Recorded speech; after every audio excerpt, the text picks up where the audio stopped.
Okay guys, gagawin natin ngayon paano magpalit ng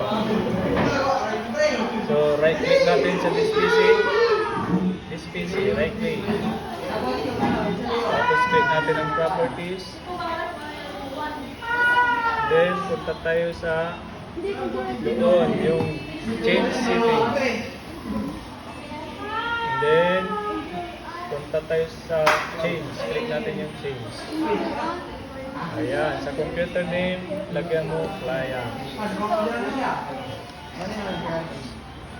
Client po ang ilalagay natin dahil sa Windows 10 po tayo. And then click OK. So, nasa prepare po tayo ngayon. And then, you must restart your computer to apply this change. Okay.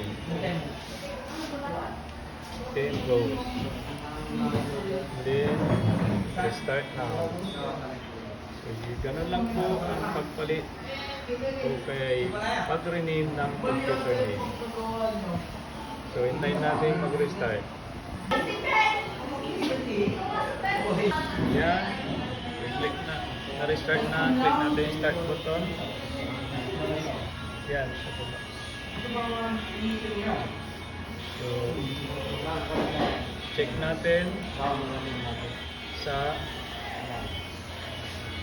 folder, click yung folder and then sa network. Ayun. So, napalitan na. Kaya. Kasi isa hindi pa napalitan yung server. So, ganun lang po. Thank you.